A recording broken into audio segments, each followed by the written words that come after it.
হব না হব রাজাজি, হব না হব राजाजी, माटी के घर में पका पिटवाई द बलमुआ। सभी दोस्तों को नमस्कार, प्रणाम। धर्मेंद्र चौधरी ऑफिशियल में स्वागत है। दोस्तों आज हम एक लोकगीत लिखे हैं, आप लोग सुनिए और जरूर बताइए कैसा है।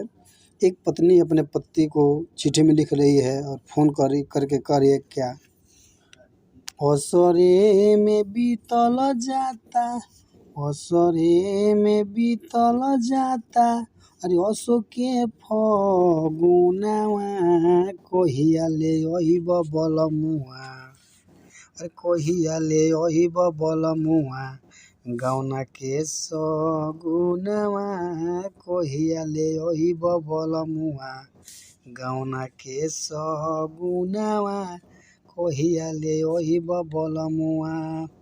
असरे में बीतल जाता, रे असरे में बीतल जाता, असो के फगुनावा, कहिया ले अइब बलमुआ, गौना के सगुनावा, कहिया ले अइब बलमुआ। दोस्तों ये था मेरा मुखड़ा। अब हम चलते हैं अपने पहले अंतर की तरफ। सुनिए और जरूर बताइए कैसा है कि सखिया सहेलिया के आइल बा डोलिया जी, काँव काँव बोले कागा अंगना में बोलिया जी।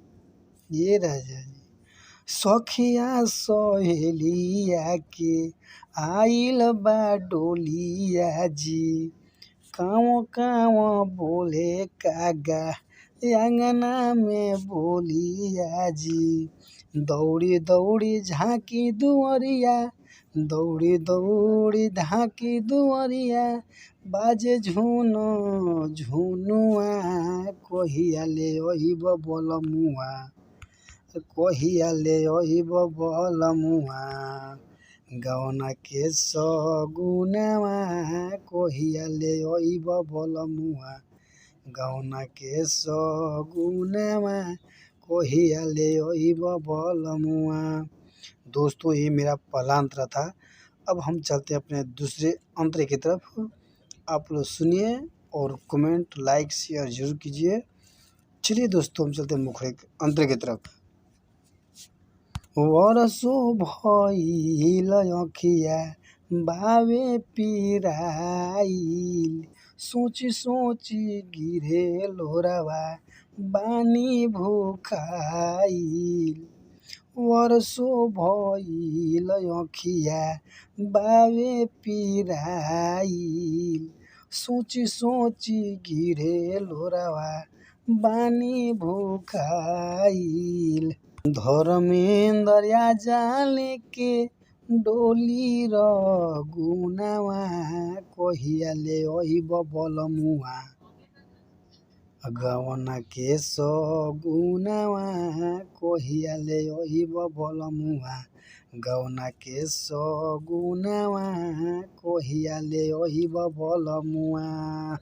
अरे असरे में बीतल जाता, बीतल जाता, असरे में बीतल जाता, असो के फगुनावा, कहिया ले अइब बलमुआ, गौना के सगुनावा, कहिया ले अइब बलमुआ।